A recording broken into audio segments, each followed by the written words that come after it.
G'day guys and welcome back to Ethan's Wildlife. In this episode we're going to be heading down to O'Reilly's Rainforest Retreat, which is a beautiful area situated in the Green Mountains section of Lamington National Park in the Border Ranges. It's surrounded by beautiful Gondwanan rainforest on top of the Lamington Plateau.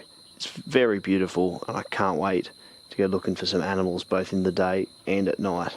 It should be good. Here we have our first find of the trip. This is a male regent bowerbird. It's one of my favourite birds. The females are a lot more of a drab brown colour. Isn't it beautiful? Well, we've only just got here and it's already getting dark, so I'm thinking about going out for a bit of a short spotlight. Here's a new species for me. This is an Australian red-eyed tree frog, also known as the orange-eyed tree frog. And they're known for their remarkable colour contrast, that green, the yellow belly and the orange eye. Here's another one over here calling, so this will be a male calling out for a mate. The females are quite a fair bit larger than the males. Wow, aren't they stunning? They're quite common in rainforests, but since I haven't done much rainforest nighttime herping, I haven't actually seen this species yet. I'm so stoked to actually find one. Isn't it beautiful? And this is the beautiful morning view that we woke up to this morning, and I think it's time for us to go on our first walk of the trip. We're going to go to Python Rock. I've actually been here before and it's quite beautiful. Let's see what we can find.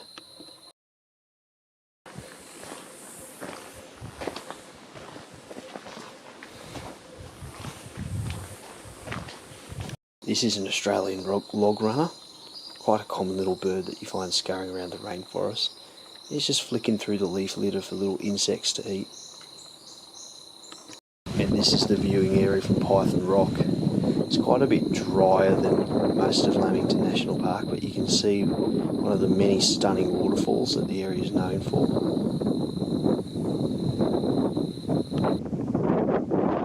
Oh, time to get going back, I think. What a beautiful view. Well, unfortunately we didn't find too much on the walk back, but here back at the main visitor centre I found this little guy. This is an eastern water skink. They're a very common lizard around moist habitats.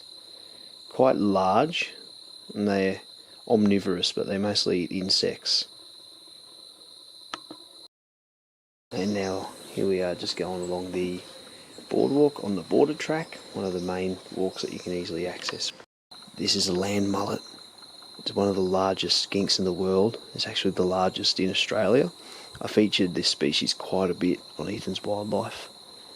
Beautiful black lizard with these thick scales on the back that sort of look a bit like the fish that they're named after. Here's a nice close-up of one. Wow. Well, as night approaches, it's time to crack out the head torch and see what we can find. Oh yes, this is a species I've wanted to find for a while. This is the southern or border ranges leaf-tailed gecko. Now this is one of several leaf-tailed gecko species in Australia. You can see why they call it a leaf tail, because the tail is flattened out and shaped like a leaf, and this individual actually has an original tail. This species does lose its tail when threatened. This one hasn't actually ever lost its tail, so it's got an original tail. You can tell because the markings are the same on the tail as they are on the body. And the gecko is flattened like this so that it doesn't generate much of a shadow. And as you can see, it's the same colour and even texture as this tree trunk that it's camouflaged on. Very good camouflage. Even its eyes are camouflaged colours. And they'll sit there. They're insectivores, so they'll eat things like insects. It's got no cling pads. It uses claws to climb up on trees like this. This is one of my favourite species, and I'm so excited to actually finally see one. Wow. Isn't it remarkable? Well, we'll try not to stress him out too much. Let's leave him be. This is another first time species for me. This is a Fletcher's frog, also known as a sandpaper frog. They're very unusual animals. They're actually members of their own genus. But what's really unusual about this frog is it relies on temporary bodies of water that's created by rainfall to reproduce. And what that means is because there's not much food in these water bodies, they're actually highly cannibalistic as tadpoles, which is remarkable. Of course, as adults they're more generalist insect feeders, but it's a really unusual feature. These guys are really bizarre. Well, we're going to leave him be. See you, buddy. Here we have a marsupial. This is a common ring-tailed possum, very common resident of much of eastern Australia. And you see why they're called ringtails. That white tail tip is very distinct, and their tail is strongly prehensile. They're able to use it as a fifth limb to help them climb through the trees, and they're much more graceful than their relatives, the brush-tailed possum, in my opinion. Oh look, he's going to start eating leaves. These guys are known as folivores. They eat mainly leaves. They can be quite picky about which leaves they choose. And because it's low in nutrients, they exhibit a trait called cecotrophy, where they actually eat their own feces to get as much nutrients out of those leaves as possible. He's still cute though, even if it is a little gross. See you, mate. Well, that was quite a successful spotlight. Let's see what we can find in the morning, eh?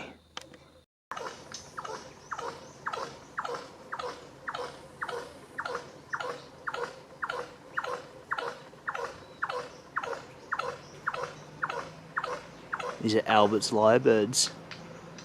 They're quite rare. This is a male performing for a female. A bit hard to see because they're well hidden.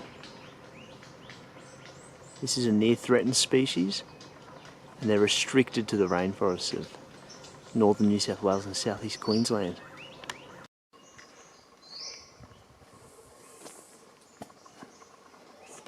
Oh look, here's another Albert's lyrebird. They'd be quite hard to video because they're quite shy. You see him scratching around in the leaf litter looking for food. If you see any flashing, don't worry about that. That's just my girlfriend on the camera. As you can see, the tail plumes are a lot smaller than in the superb lyrebird, which is found in the more temperate forest down south. Well, we better let this guy be. This skink here is known as the Murray skink.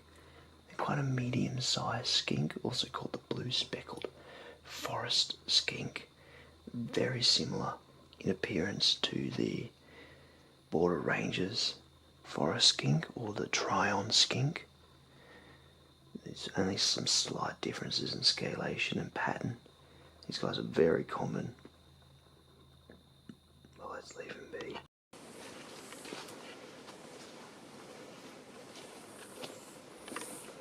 O'Reilly's is known for its bird residents, such as these very colourful crimson rosellas. I really like their blue and bright red pattern.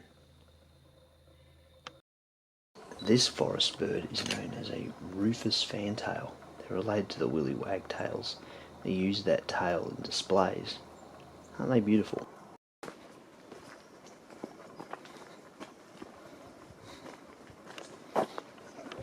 Ah, look, here's another land mullet. These guys are actually a social species, which is not something most people would think of for a reptile. It's quite a large individual. Absolutely spectacular.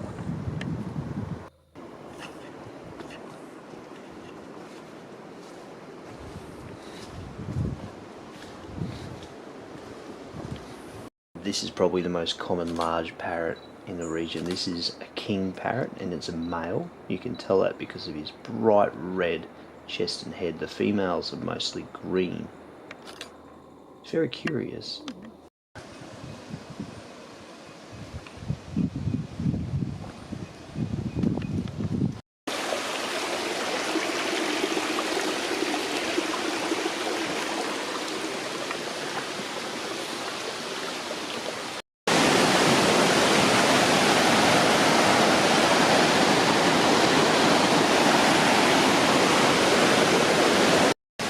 Also around this area you can find these little guys. It's another eastern water skin.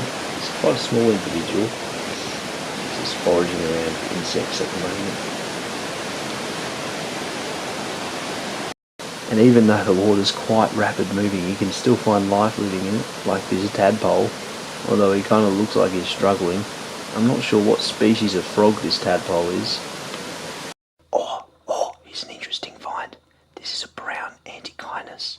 It's a small carnivorous marsupial. They eat insects and other small, mostly invertebrates and little lizards. It's so fast moving. These guys are actually incredibly short-lived. They only live for one breeding season. And they'll die after. They're very bizarre. And they're in the same family as the Tasmanian devil. Look at him shoot up this tree. They can be found both day and night active. Well, we better not disturb him too much more.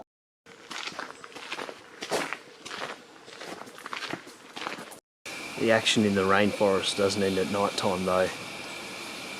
As night falls, a bunch of nocturnal creatures come out. Let's go find some of them. Oh, there's a venomous snake crossing the road here.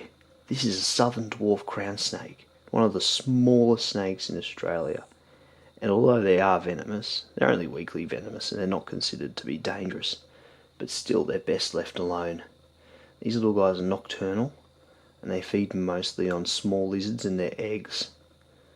Isn't he beautiful? There's a couple of different species of crown snake. You can tell this is the dwarf crown because it has a small band around its neck and an incomplete markings on the side of the face there. So small. Spectacular.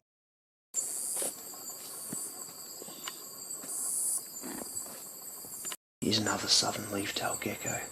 He's up much higher in the tree than the last one. I could only find him because of the eye shine. Oh yes, another first time for me. This is the Flay's barred frog. Very similar in appearance to the great barred frog. You can sort of only really tell because of slight differences in the facial markings and the length of the legs. These guys are unfortunately an endangered species. They can only be found in mountainous rainforests in southeastern Queensland and northern New South Wales. So this is quite a cool find. This is one of the only places where they're a bit more common. They're quite rare elsewhere. And that's unfortunately because of the chytrid fungus. It's a type of fungus that actually is wiping out amphibian populations globally.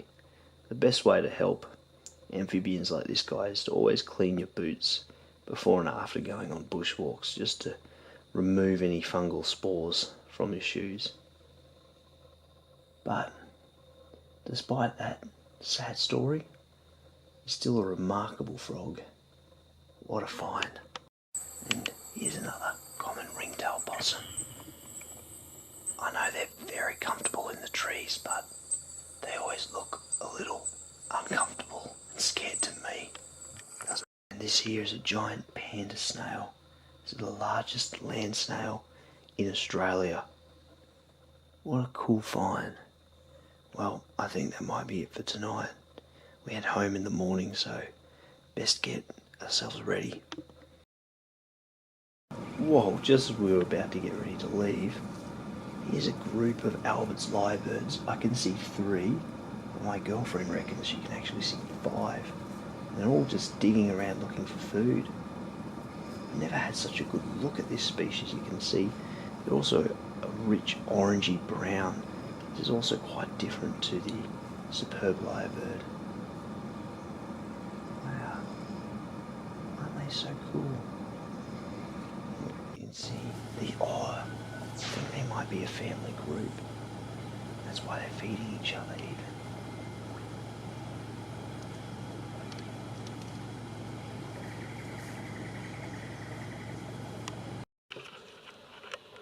Just we're about to leave, it turns out there's wildlife everywhere. There was a red-bellied black snake sunning itself here, but he slithered off. Let's see if we can find him. This is a satin bowerbird bower. The sticks here are arranged in such a pattern. As you'll see all around it, It's all of this blue waste, bottle caps, straws, all of it blue. The male satin bowerbird will collect these and place it around the bower, which is the stick structure here, to try and impress a female. It's very odd behaviour. Very interesting. Oh yes, another snake. This is a coastal carpet python. And well, it's not a red-bellied black snake like we were looking for. It's still a snake. These guys are non-venomous constrictors. So they actually wrap around their prey and they squeeze tighter and tighter to cut off oxygen circulation. Eventually they'll cause cardiac arrest before swallowing their prey whole. It's one of my favourite species. They're very common in southeastern Queensland. And they're actually mostly nocturnal, but you can rarely find them out in the day like this. They come in a variety of patterns. This is very typical of the coastal carpet python. Well, we best get going, so I'll see you later, mate. Unfortunately, that brings an end to this episode of Ethan's Wildlife. It was a really successful trip. It's been one of my favourite experiences that we've had so far for this channel.